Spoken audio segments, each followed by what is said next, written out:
Once again, thank you for coming. I'm really excited that we are starting a reading series with two of my most favorite poets ever, Bob Hicok and Leigh Chadwick. Um, their work means so much to me. It's inspired me to no end, and they make me weep and cry and, I don't know, laugh a lot and exclaim or whisper "fuck" to the empty room many times. And if you don't know what I'm talking about, in case you're unfamiliar with their work so far, you will know by the end of this what I mean. And I don't want to make you all wait too long, so I'm going to invite Leigh by reading an introduction, which is actually a poem by herself in from her first book, Your Favorite Poet. When I read that book, I just wanted to write poems that were after that book. Her voice is so captivating. And this poem's called About the Author. And this is how I'm introducing all of you to Leigh Chadwick. Leigh Chadwick is based on a true story. Leigh Chadwick is the first day of sweater weather. Leigh Chadwick is your mother's mother. Leigh Chadwick drips from the hips.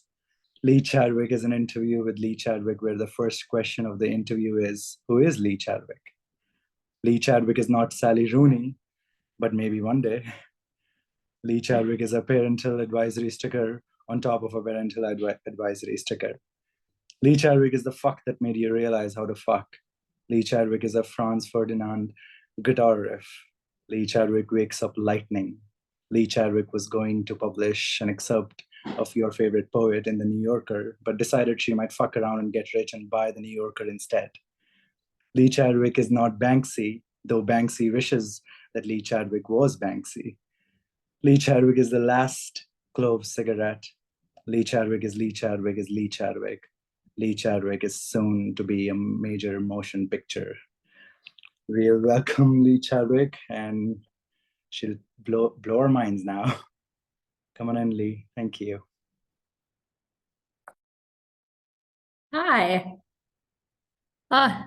So happy to be here. I apologize, my accent kind of changes a little bit. I talked to my parents yesterday, so the Mississippi Delta might come out of me. I'm also here. This is part of my alimony. So it's my ex-husband, it's my ghost. I'm sorry. I wanted to start with a disclaimer. Disclaimer, not that anyone here knows who I am, that I'm only here to read, to hear Bob Hicok too. When I was asked to participate in this reading, I agreed to tone down how I read my poems. So I promise I'll not auto-tune any of my poems or blind you with the beauty of my daughter or pre-record the entire reading and sit here and get drunk while it plays. I'm doing that right now, so just a little bit. In fact, I've chosen poems ahead of time to read. I've been practicing my poet voice by listening to recordings of Rupi Kaur. With that being said, let's begin the reading. And here's the proof. Here's the poems. This first one is How to Build a Thirst Trap. Refill your prescriptions on time. Trade in your quilted blanket for a pair of heels. Only trip down a flight of stairs once. Drink Heineken straight from the bottle. Never wake up before your alarm. Wear your hair long. Wear your hair short. Shave off all your hair and learn how to play poker. Buy a new bra that makes your tits look like Daytona Beach in the spring. Forget you bought the bra. Breed dinosaurs so you have a reason to hold hands and run through a forest with Jeff Goldblum. Go to Starbucks and spill coffee on every man peppered in salt. Touch their wrists. Look each one of them in the eye and say, oh my. Go to bed with rug-burn knees. Keep your phone charged. Briefly date a man who speaks in semicolons and traces roller coasters down your spine. Make out on a park bench 17 minutes before the start of fall. Buy a removable shower head. Buy a yoga mat. Drink 8 glasses of water every day. Stop lying to your psychiatrist and actually take the prescriptions you refilled on time. Replace your shoulder blades with a pair of wings. Fly directly into the sun. There you go, Ralph. That was a good poem. Thank you.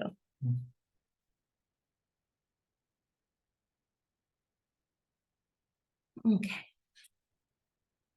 This next one is a poem where I mentioned Michigan because Bob Hicok is from Michigan, and I'm doing a reading with Bob Hicok, who is from Michigan. So it makes sense to read a poem where I mention Michigan, so Bob Hicok can hear it and feel something sway in the breeze above his nose. In Michigan, there's a dispensary that doesn't accept credit cards, but the employees wear name tags. I buy the left side of the dispensary because I want to go to an hour without imagining my daughter ducking under a desk while the Second Amendment yawns. Who cares about sound when a lover touches you with an octopus's second heart? I never look out the window mid-poem and see a bird doing bird things, but I've never watched poets gnaw their fingers off and mail them to literary journals. I pledge allegiance to the bottle rocket launched my temporal lobe. My doctors started writing prescriptions for my prescriptions after I learned that your lips can get chapped from kissing for too long, and that even after a decade, you're sometimes still too pretty to touch in the daytime. Anyway, since we're on the subject of pages of Braille dipped in holy water and hung on a clothesline on a dairy farm in Michigan's Upper Peninsula, when you're awake but not, I like to softly run the tip of my finger along your lips and answer questions you never asked. Yes, it's easy to love in the morning. Yes, I've forgotten the early humans, the early haunts, or how the problem with life is life. Yes, you still touch like a hymnal. I'm sorry I don't know what you should wear when every mirror calls you a ghost. Not really. I haven't worried much about my penultimate orgasm in weeks, but thank you so much for asking. Yes, maybe God made the dinosaurs, or maybe the dinosaurs made God, but no, I did not know your thighs could set off the smoke alarm.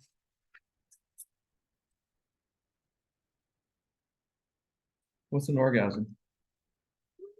Something very nice. That's why the divorce came, isn't it? Shit. Yeah. Okay. So this book you can buy at Malarkey's. It's $10. It's your favorite poet. I think it's pretty good. It's got a really nice cover.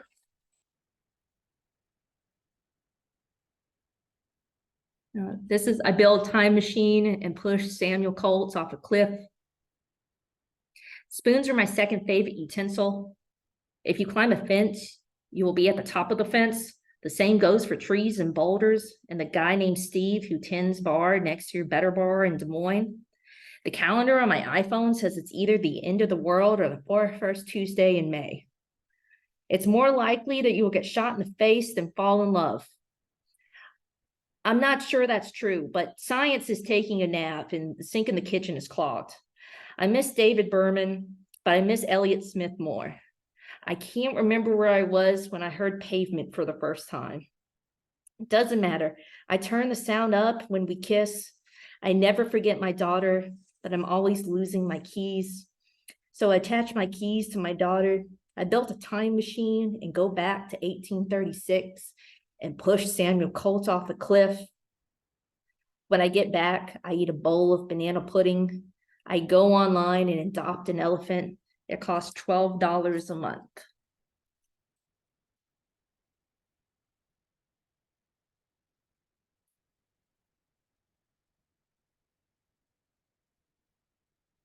All right, I'm gonna take you to church.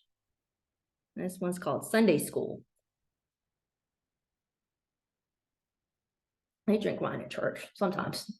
Not my old one, not the Baptist one. Episcopals do. Yeah, I went to Southern Baptist. We didn't do that, but thank you, Ralph. Anyway, in the beginning, God removed Adam's left kidney and molds it into an AR-15. Eve wraps herself in a ribbon of Merlot. Later in a field of poppies, Cain shoots Abel in the back of the head. Later, Moses unloads a clip into the burning bush. The Bible says, "What now?" There is no response. God can't talk with a bullet lodged in his esophagus. If you walk into the Red Sea, it's nothing but stepping on skeletons and sipping seltzer. Put a couple of beers in Jonah and he'll tell you about the 0.50 BMG can do to the stomach of a whale. I started a nonprofit to raise money to give elephants guns. Darwin shoots a platypus because he's sick of being a sticker on the back bumper of a rusted out Toyota Tercel. Moses climbs down the mountain carrying a tablet with its "everyone's right to bear arms" etched across the front. And now the bears are like, shit, how are we supposed to crawl the river and catch salmon without any arms? You can make a gun with a 3D printer, but at least we don't have to worry about Taylor Swift living alone in New York City anymore. I wish I could have told Noah, it's not worth it. Rest your hands. I'm saving up to put a down deposit on a spaceship I will never learn how to fly. As hard as they tried, giant small sloths couldn't outrun a bullet. Those fuckers never had a chance.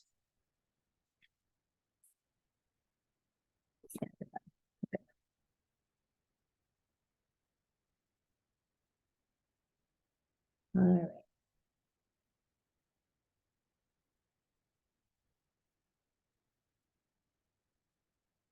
Next one's cover band. And it is, I would totally fuck up Jolene from that song, Jolene. I think it's time for an intermission. Okay, thanks, Ralph. No problem. Do you like the show? I knew this was happening. It's still making me laugh. I don't wanna know. Are you finding it boring? Too fast, too slow. I'm asking, but don't answer, cause I don't wanna know. Do I have your attention? Yes or no? I bet I guess the answer, but I don't wanna know. Am I all in the background? Are you on your phone? I'd ask you what you're watching, but I don't wanna know. Is there anyone out there? Or am I all alone? It wouldn't make a difference still, I don't wanna know. I thought it'd be over by now, but I got a while to go. I'd give away the ending, but you don't wanna know. Okay.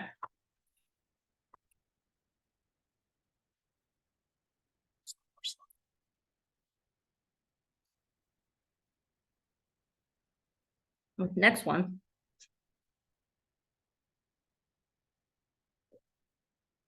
Is I still like that movie where Nicolas Cage plays Nicolas Cage.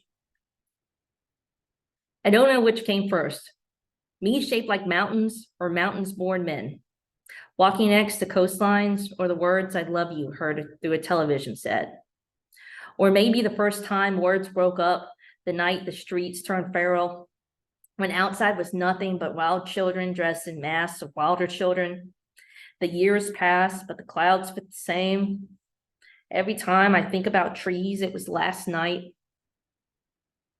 I've never been to Toronto, but I drink champagne straight from the bottle. I repeat the morning where you wake me up by kissing me on the chin and everything that follows.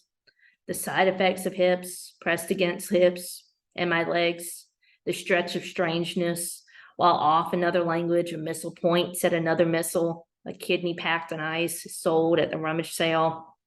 And down the block, while a mountain naps at the edge of the wilderness, a toy gun pretends to be a real boy.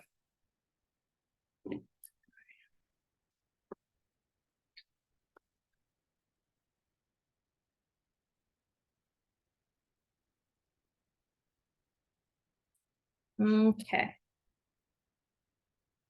Next one is somewhere in the middle, we will fuck up. And that's just life, isn't it?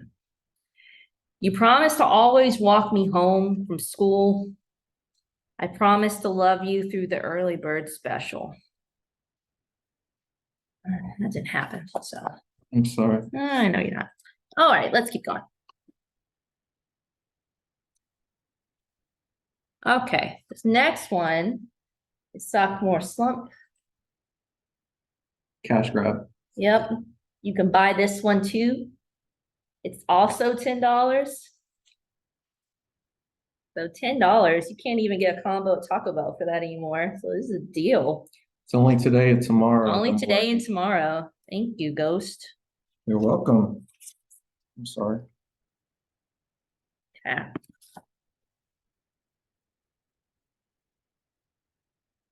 This one is the one where Eric and Dylan walk into a library. So this is about the Columbine High School massacre. The anniversary for 25 years is in 2 days. I was 8 when it happened, and it's kind of just shaped my life. It's spring, April to be exact. And in 14 days, minus 23 years, Eric Harris and Dylan Kleppel will walk into a school for the last time. Soon after walking into the school, 10 hearts and a library will learn how to stop eating. 23 years later, minus 14 days, the mockingbirds are back. They're trying to nest in my parents' patio, the same place they nested the year before. But my parents screamed in the patio, and now the mockingbirds are confused. The mockingbirds yell and throw their beaks in the air, stabbing the sky. They fly in circles before landing on the gutter next to my parents' patio and look at the last place they knew where to start, unsure of where tomorrow will go.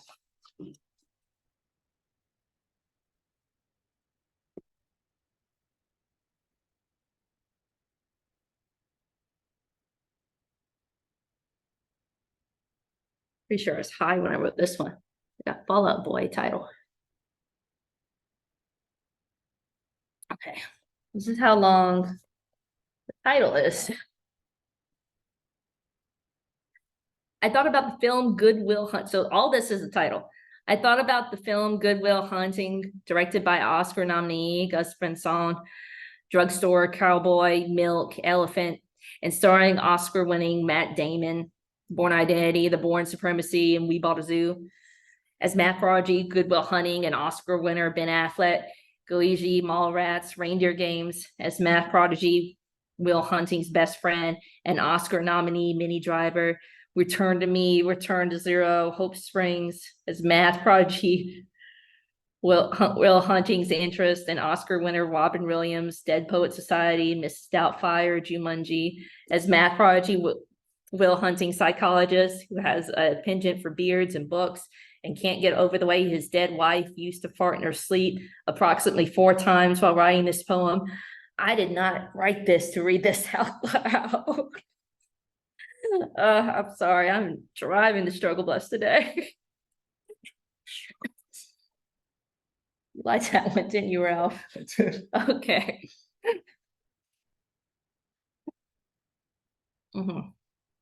Okay, this is the actual poem. It is illegal to put lead in paint, but you can stuff it in flesh.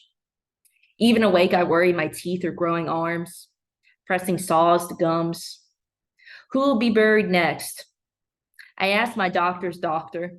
I asked the priest who's putting pieces of Jesus into people's mouth. Do you need a blue or black ink pen to sign for the wait list to heaven? I asked the barista at Starbucks, what happens to the rest of us when a bullet makes your heart go blank? The barista shrugs, though he puts an extra shot in my latte. Lately, everywhere I look, it's nothing but shoulders pressed against other shoulders. It's kids climbing over other kids, screaming in caps locks. It's an unanswered math problem written on a chalkboard that asks if a train leaves Boulder at 2 p.m. and it's going 70 miles per hour, while at the same time someone coughs blood in Cedar Bluff, how do you lock a door that's already locked?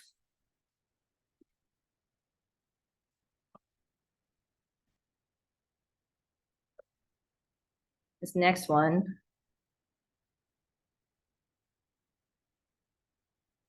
as I take a rocket into space and forget where I went into space, why I went into space. The Weather Channel states that by afternoon, there will be 42% chance of flesh and bone and teeth wrapped in skin. It's morning. The alarm clock flashes, first cup of coffee. I pour snowflakes over my bowl of Lucky Charms as I check Zillow for new listings in the town I built inside a snow globe. I find an all-brick rancher off of Main Street.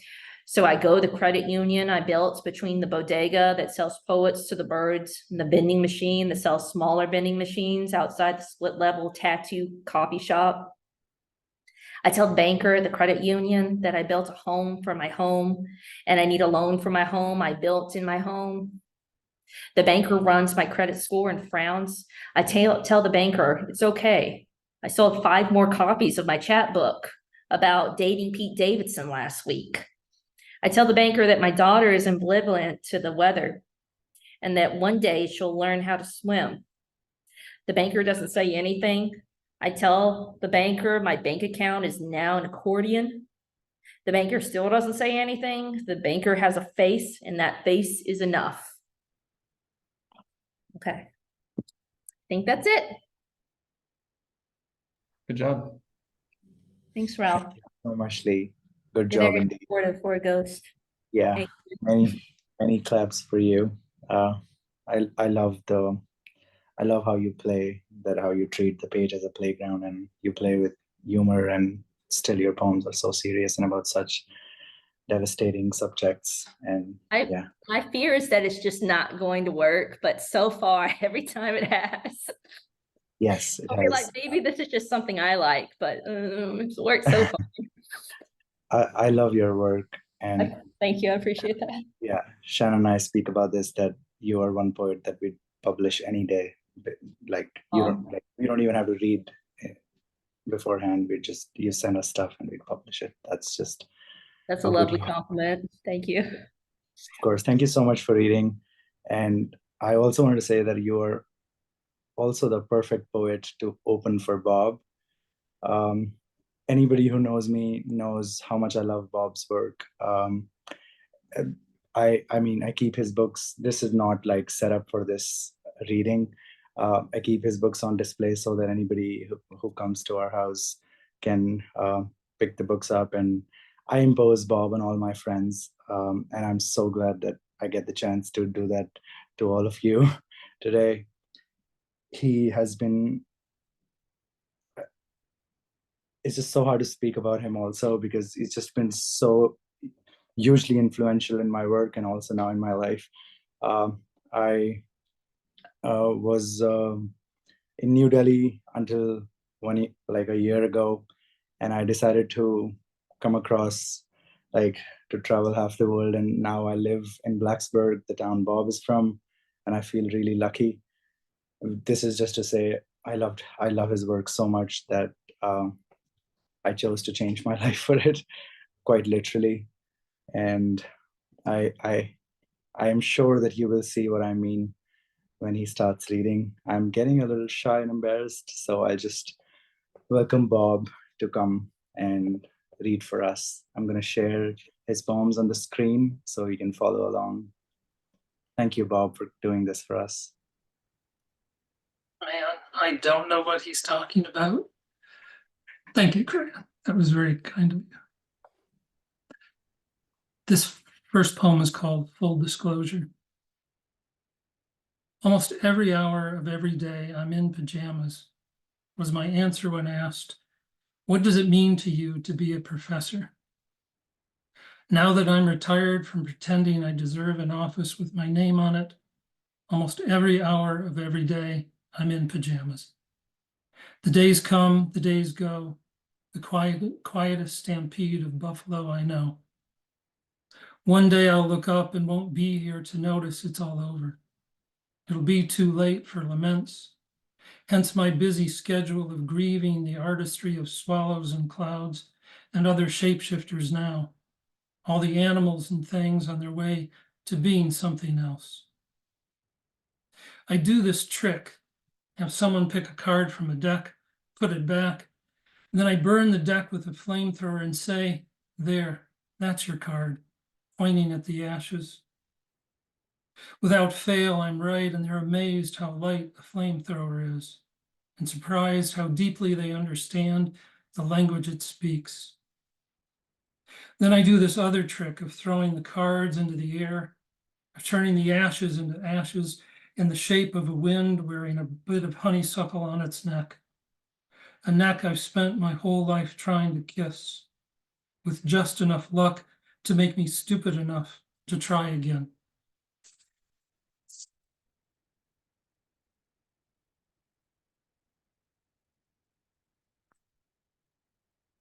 Thank you, Shannan and Karan, for having us read.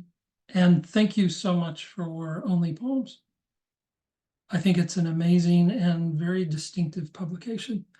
And if people had any idea of the work you've put into it, they would say you need to be committed, I think, probably is the likely response.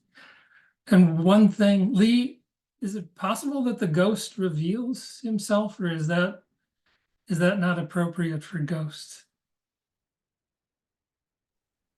He's very private. Okay.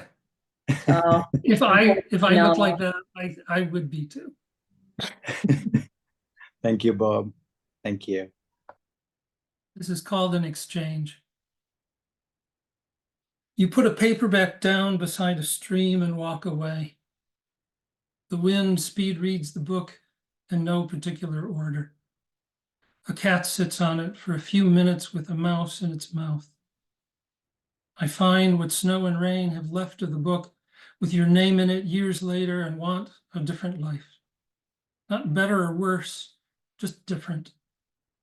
I take the book home and put it on the shelf. Take another book to the spot beside the stream and let it go.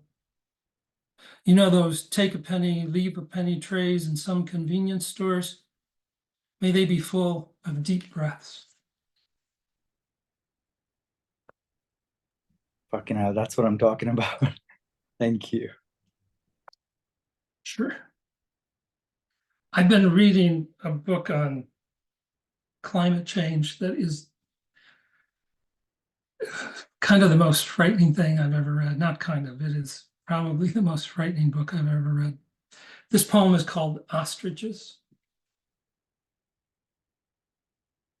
The book on climate change is so depressing, I read a page or two a year. Read a paragraph or two and cry. Read alternate sentences aloud to the maple tree and rose of Sharon. Are there roses of other women? Roses of Alice and Carmen? I put the book on climate change under the couch in the glove box on a jet going to Madrid. The hope when you put your head in the sand is that you can breathe sand. I watched the author on TV at a book fair. He impressed me because his head had once been in the sand, but he pulled it out and brushed it off. And though the camera eventually revealed there was almost no one in the audience, he spoke as if the whole world were listening. The whole world is not. 1/8 of the whole world is not. 10% of 3% of 2% could be, but I doubt it. I read a shadow or two of the letter A and run for cover. Is it hot in here or is it me? Drowny in here or is it us? I've been thinking that if the name Tristan Tzara hadn't already belonged to a poet, I'd take it for my own and wear a cape. This change of subject was brought to you by fear. Things to do instead of thinking about climate change. Turn the AC up. Ask a physicist if technically stars cast shadows. Masturbate. Get really mad at religious extremists, except the ones you agree with. Don't ask me. My name is Tristan Tzara. I am French and I am dead. Climate change is your problem, not mine. Sound familiar? And if a tree falls in a forest and there's no one there to build a factory, don't worry, there will be soon.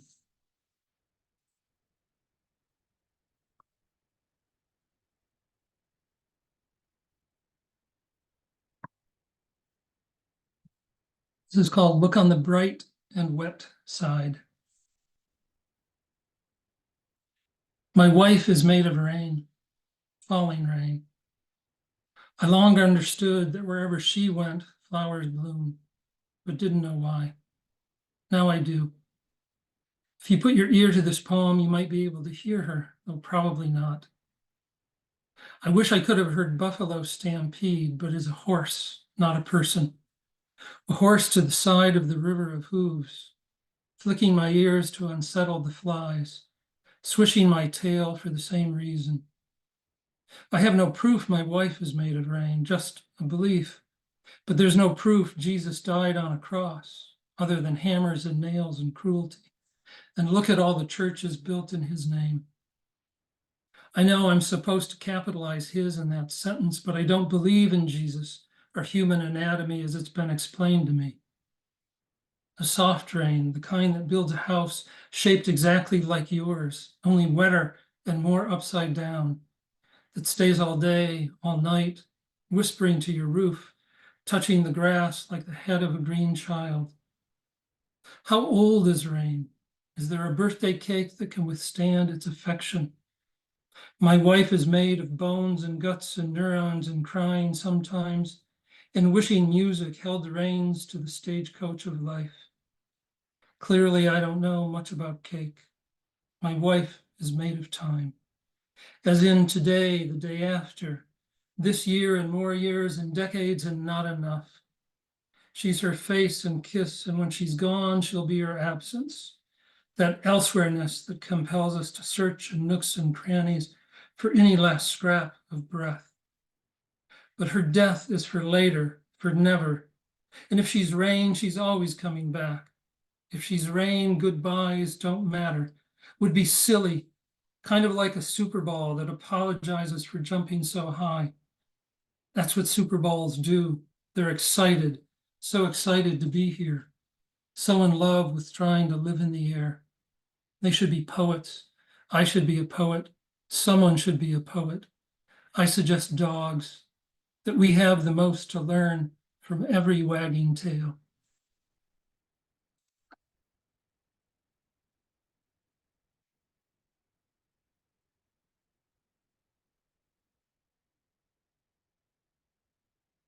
This poem is called Addition by Subtraction, and it's very much a kind of wish fulfillment poem. I wish this was the kind of conversation that I could have with some of the people that we know who've gone through the kind of surgery that comes up in this poem. Linguistically, women have way more than two breaths. She tells me as she prepares to say goodbye to hers. Chi-chis, gazongas, hooters, knockers, adding it's been a long time since anyone knocked on that door. Next, we hold a sag-off, my neck versus hers, and brag about how far our asses have wandered off. We're walking and old enough that no one except the squirrels checks us out. I was beautiful once, right? She asks on a bench beside a statue of a general who looks lost among the swing sets and slides, as if he's going to war against fun. I tell her she was beautiful at least 3 times. She hits my shoulder, I hit hers, and bird song hits us both with the orchestration of desire. Thinking about what a scalpel will do to her, I shiver and try to imagine waking up, the first slivers of pain growing larger as the tide of dope rolls out. Touch her forehead with mine, just 2 winds hanging out. Did I tell you Mary bought me a t-shirt that says, "Ta-ta titties," she asks. You did, I say, taking my forehead back, wanting to pick a fight with the general, if only to save his horse from a war that couldn't get enough to eat, human and horse flesh alike. Time travel, I say for no reason. God, yes, she replies, for every reason in the world.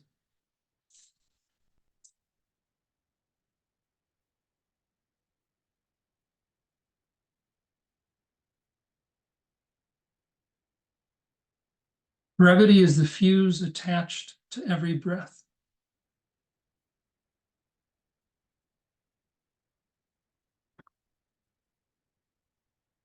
The sadness of drums is the absence of melody, meaning the heart has no tune that we know of, not the actual heart and not the metaphorical idea of time. The days being tuneless or more like an orchestra whose sole purpose is tuning up, getting ready for a performance that never arrives. It can seem that way, can't it, or be that way? And I need to believe that a more purposeful, meaningful way of looking at birds is out there waiting for us to find it. Sometimes I just want to put a metal spoon in a microwave and watch the possibility of sustenance throw off sparks and threaten to burn the house down. All kinds of sustenance, the food kind, the soul kind, the kind that tells me to get up and try again. When my father was dying and I whispered in his ear, "You did your best," he smiled at me with all the recognition of a window that had just been washed. It was clear about having nothing in particular on its mind. Near the end, he thought we were trying to kill him, to bury him alive. And I did want him to die, though not with dirt in his mouth, but wings on his tongue or back or whatever parts could turn light enough to fly away. Please don't blame me if I still hope to see a fire, look over a menu at Denny's, then read a book while waiting for its pancakes to arrive. The magic of maple syrup, of being here to know I will not be here much longer than a cloud, wondering what to do with its hands.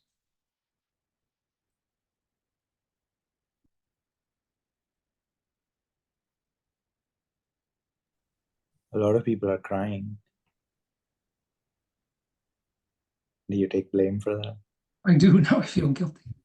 I'm sorry. Well, maybe this next poem will make them cry for a very different reason. I imagine, like a lot of people here, I'm watching even more MSNBC than I normally watch. This is called a treatise, not a treat. Sorry. Democracy is in trouble.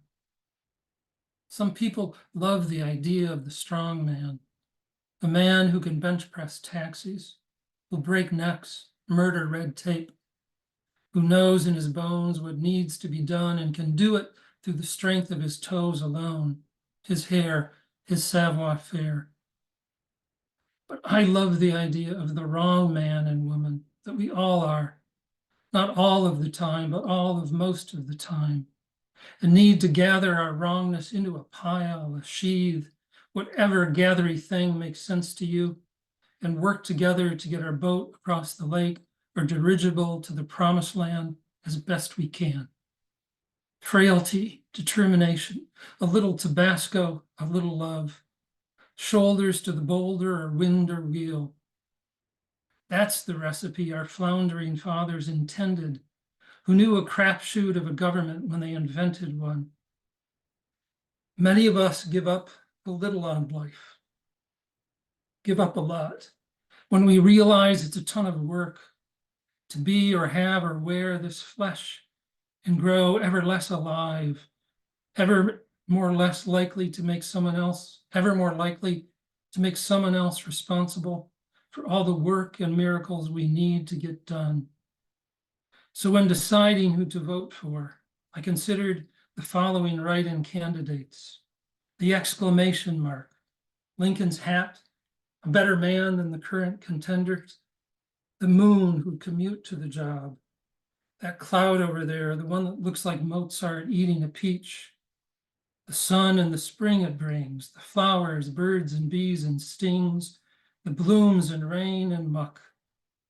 But then I remembered democracy is a timeshare, a spiritual dare, a call to pick up a shovel and dig in, and by digging make a hole, and wrote down the hard truth of it, everyone.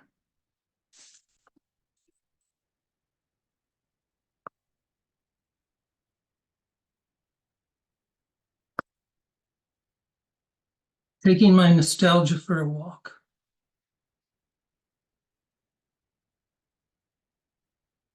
Did you ever go down a hill on a go-kart you made yourself, out of wood from a coffin and wheels from a baby carriage, and steered with your feet and screamed the whole way? And did you expect that to be the basis of your life, the foundation on which your taller days would be built? I'm not saying I did or didn't, or that I've taken enough flowers into my confidence, or that I understand why people like Oklahoma so much, though the enthusiasm of the exclamation mark doesn't hurt. What does hurt? And don't say everything or you'll make me cry. In New York once, I sang show tunes with people who cherished all the words to songs I didn't even know existed. I mumble crooned my way along so I could be part of that river. It was an embrace of strangers in a city of muscular anonymity, a moment that convinced me my life had changed into a tuxedo and was headed to a party uptown from then on.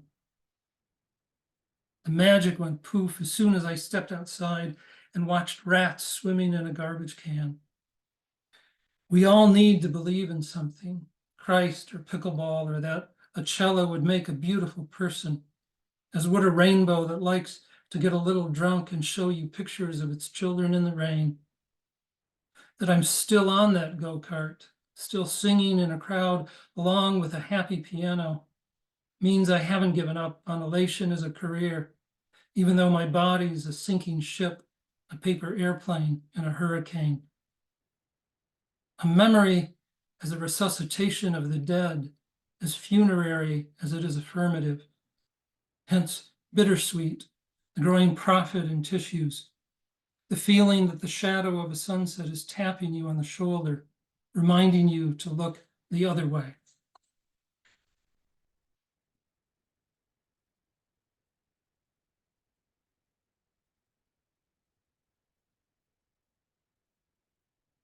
To the end.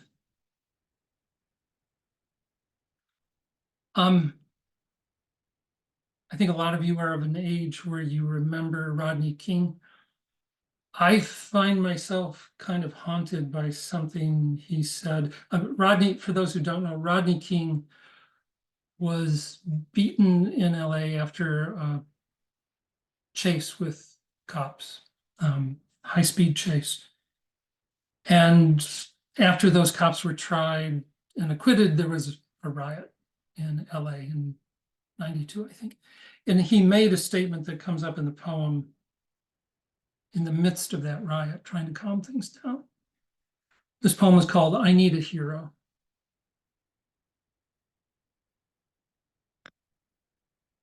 Several times a month, Rodney King's question floats up from memory. Can we all get along? Usually when I'm trying to talk to rain before it hits the ground, or hold the moon in place, or understand some contorted, screaming, sphincter-looking, hate-pinched face on TV. I have this theory I'm stupid, that I care about the wrong things, that I'm a coward who only loves people who love me first. To extend myself, to take a chance, these are not my skills. King was beaten, what, 81 times with batons, called a gorilla, a beast. But there he was, asking for kindness in such a simple way. I remember men at work making fun of him the next day. Can we all get a taco? Can we all shut this idiot up? I didn't laugh, but I also didn't say anything. I have this theory, I'm a small man, that my question would have been, can I kill the cops who beat me when I was already on the ground? To talk to rain, you have to act fast. As soon as it hits the earth, it becomes something else, like a mechanic after she washes up, or an innocent, beautiful question once late-night comedians get their hands on it. It was as if they'd bruised and contused him stronger, beaten love into his body, peace into his mouth. The question has lynchings within it, fire hoses and dogs turned on people, almost half a millennium of violence and hate, which gives the utterance its wings, its weight.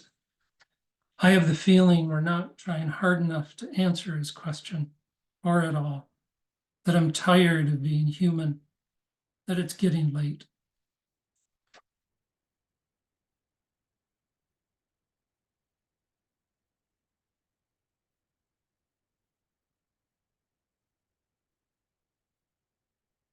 Almost.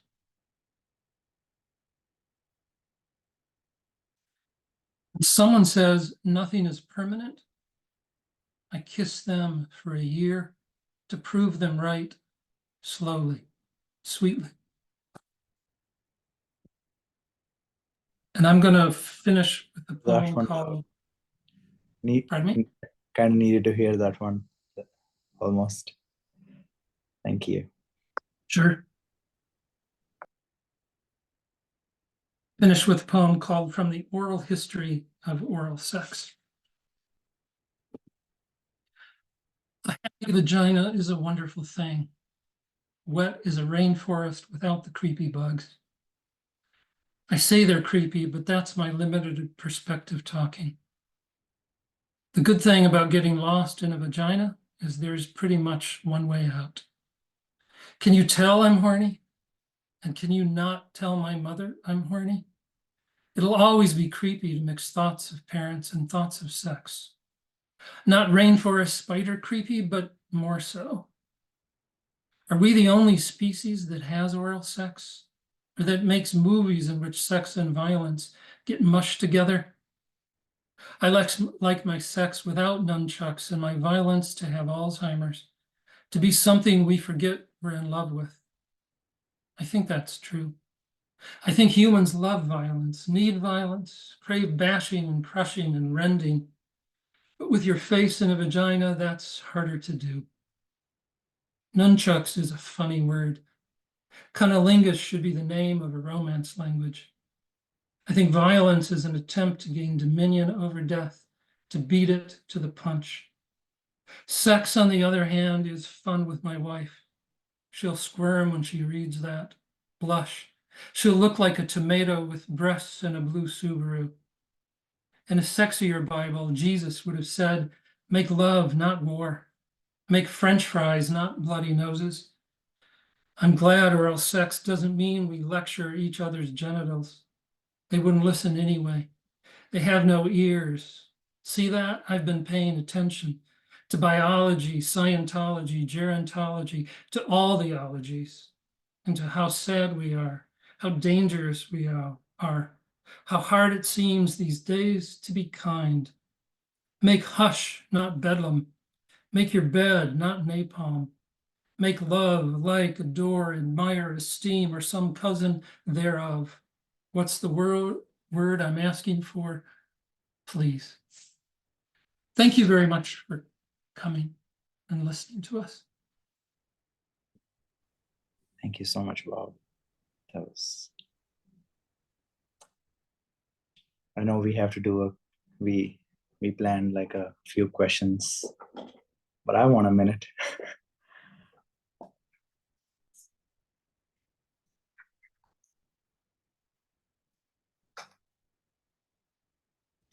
I hope everyone's feeling okay.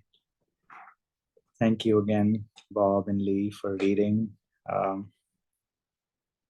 It's our first reading ever, like I said, and it couldn't have been better.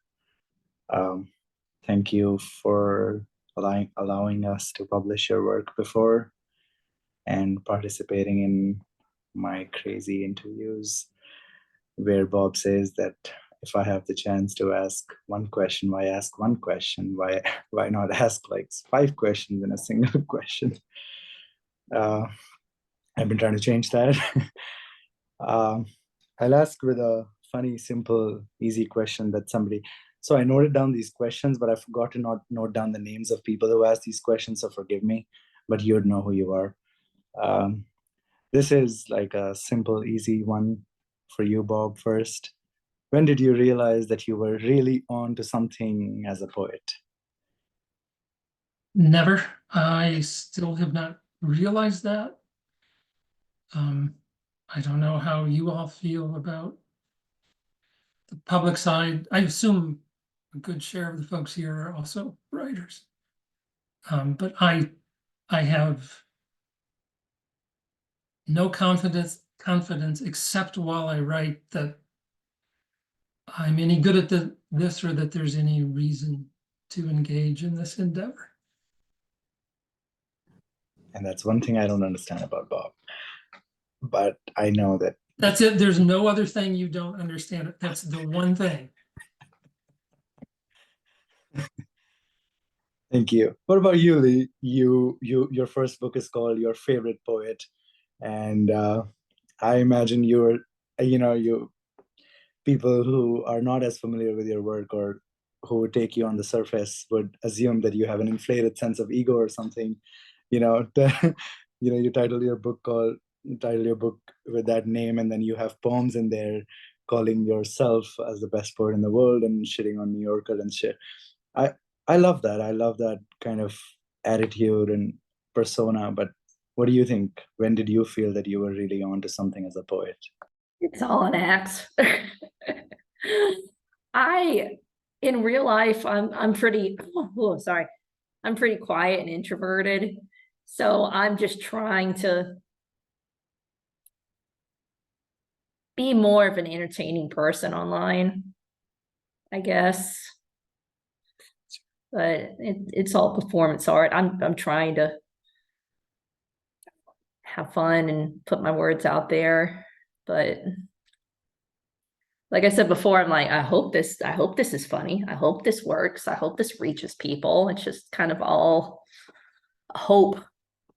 And maybe one day, like, be like, maybe I'm wrong. So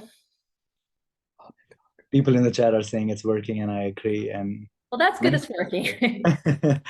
Yeah, you are really funny. Okay, next question is for Bob. I'll ask two questions because they are similar. So bear with me. What would you say is the best way that you access your poetry?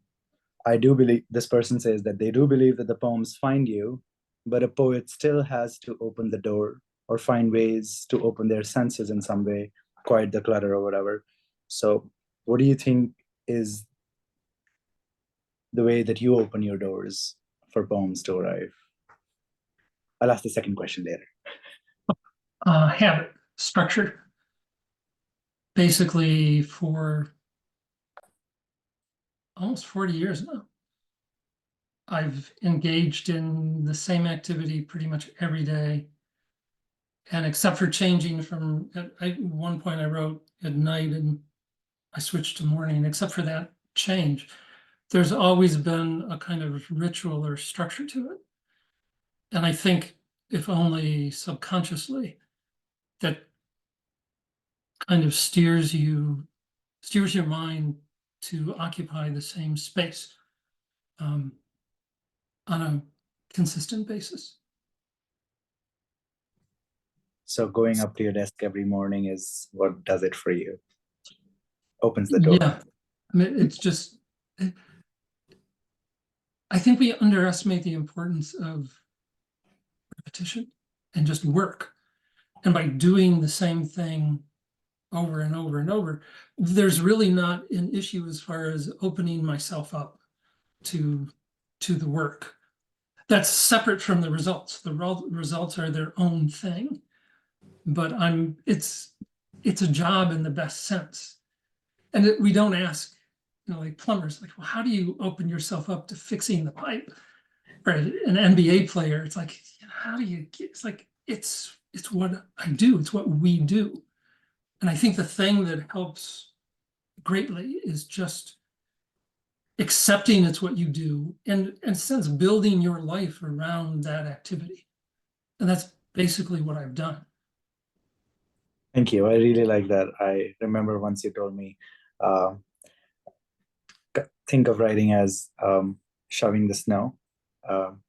You would do it as a chore every day, and you would not like, oh, today I don't feel like shoving the snow.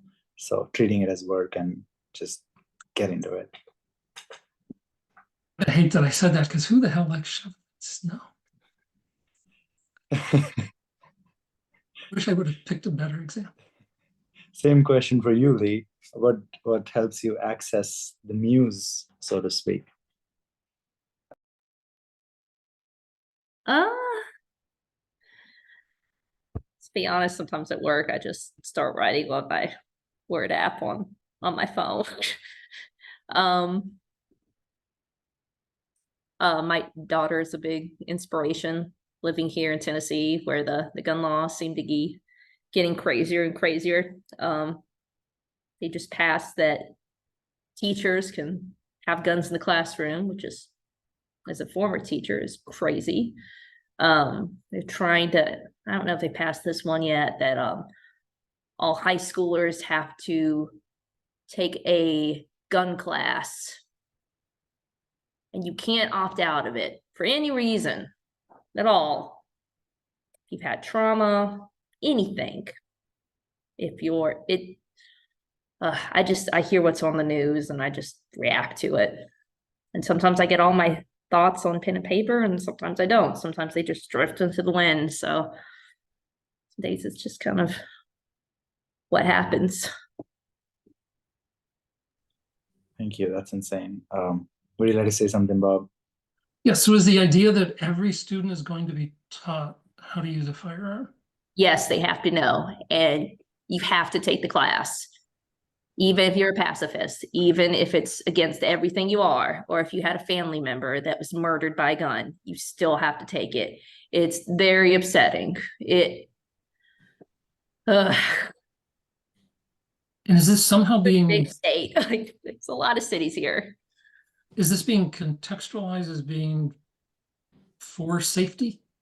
Yeah, that's what Bill Lee thinks. That's what the governor thinks.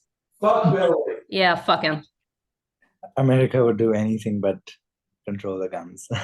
Yeah. That's upsetting. I'll go back to my question.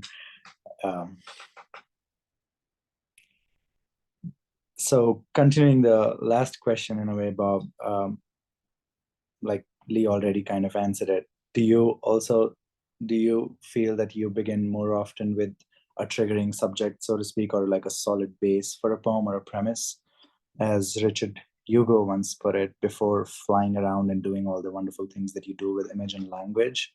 Or does it really begin with a first line or an image for you? It tends to be the first line or first couple lines. I generally don't know what I'm going to write about. So I end up reacting to that more than anything else. So reacting to the language, Just what kind of arrives. And the usual reaction is just yes or no. If it's interesting, it's yes. If it's not interesting, it's no, I get rid of it and wait for something else to show up. When you say it's not interesting, you used a very cool phrase in our interview that we published, the fatigue of the familiar.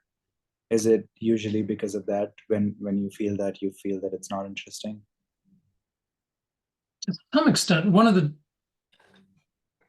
things I think most of us who write struggle with is we're going to write the same kind of stuff over and over.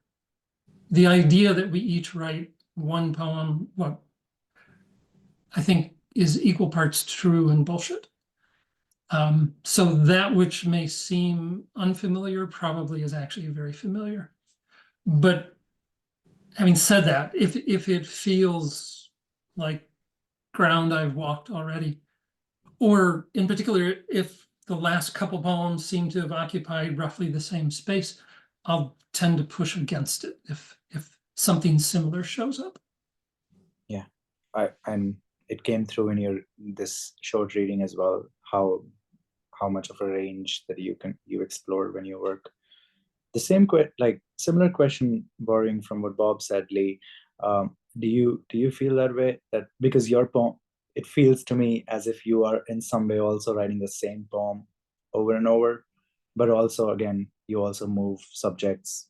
So many of your poems are love poems, and then so many of them are like straight about gun laws. So many speak about your daughter, the love, how she sees the world. And what do you feel that you're writing the same poem over and over in some way? I think I have the same themes. Definitely gun control, definitely my daughter. Love kind of ebbs and flows where I am in a relationship. I really am getting divorced, so I'm probably gonna write some angry poetry soon. That's still going on, so long process.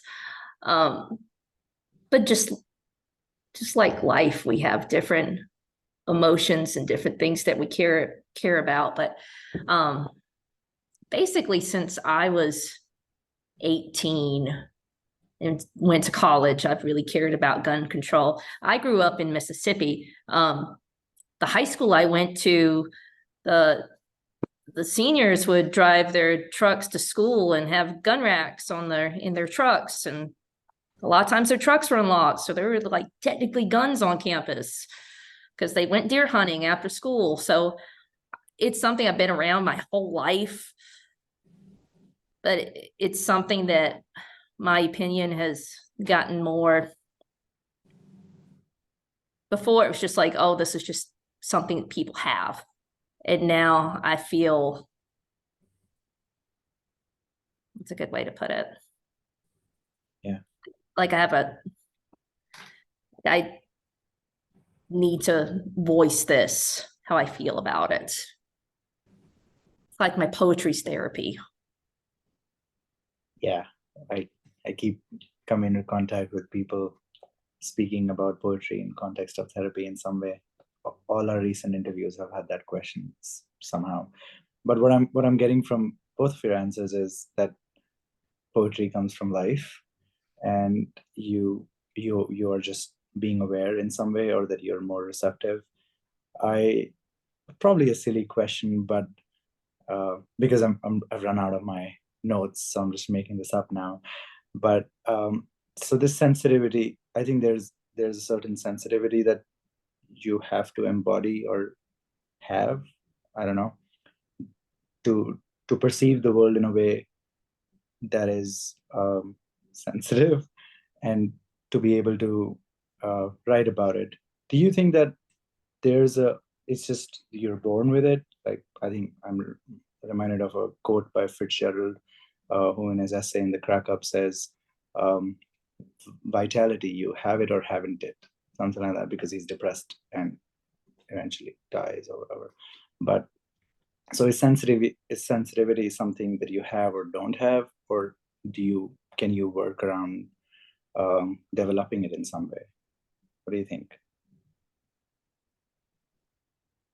I think your experiences shape you. What you consume, what media consume, the friends you're around. Empathy's learned. One of the big reasons I'm a pretty big liberal is because I stayed up late and watched Comedy Central when I wasn't allowed to, and I watched a lot of Jon Stewart. So, small town Mississippi, that's where I kind of learned a lot of those ideas. And I'm glad he's back for however long. Yeah. What do you think, Bob? Not about Jon Stewart, but about Actually, I just want to talk like about Jon Stewart. I'm also glad he's back. I was worried. The best. I was worried something it just wouldn't feel right, but he and the writers have been really sharp. Yeah, I go back to something Leigh said earlier about the difference between her walking around life and her poetry life. Just to paraphrase, she's bigger in her poems than she is walking around. It's the same for me. I'm assuming, again, that it would be the same for most people who do this. Odds are, if you like sitting alone writing poems, you're probably an introvert. And if you're an introvert, you have probably felt, with reason or not, beaten up by the world. And that will make you sensitive to other people, or can make you sensitive to other people, with the right combination of experiences. And I think it's both can be learned, but also can just be in some folks. Just a recognition of the difficulty that others face, because it reminds you of the difficulty you face, even if it's not exactly the same thing. that makes a lot of sense. So much of writing and poetry comes from alienation or a sense of alienation. And we were discussing it the other day that in our age, it's just a very different form of alienation. And I guess we all are responding to it in some way. Before I ask my last question, I'd invite anybody to kind of put in the chat if they want me to say something that they're just dying or desperate to say. And then I'll ask the last question and we'll wrap up. And thank you so much again for being here. And yeah, I saw that you all were active in the chat throughout this, and I appreciate it so much. We plan to do this every month or every other month at least. And Bob was right in the beginning that we are really committed in the sense that it is a lot of work. So, but it is all so worth it when people come together and really cherish what is happening here, and I have just gratitude for that. So everybody's thanking Bob and Leigh. They think that you all are wonderful, and I think the same. Again, my two most favorite poets, they have many books out. You should buy them. I hate to do this, but I also really want you to read their work because it just has meant such a great deal to me. And again, feeling really super lucky. My final question, as many people, to you, Bob, people would like to hear from you the famous advice question. What do you have for poets who are, I don't know, just give us something. I have nothing great to share in this regard other than write, put your ass in the seat, write, and write some more. Yes. Like you said, in our interview, you said, put your ambition where it belongs, on the desk. That's just something that rings very true. Thank you. Thank you so much, everyone, for coming. Thank you. It's just been so wonderful. Thank you. Thank you again. Thank you. And Thanks, thank you, Bob. Bob. This is just, again, I'm fangirling over here. I appreciate, you have no Thank you. idea what your work means to me. Thank you. I was thrilled to read with you. I like your stuff so much. Thank you. Wonderful. Good luck getting the ghost out of your house. It's going to take a while, but I'm going to get some money out of it. So Thanks so much for coming again. Thank you. Have a good rest of the night.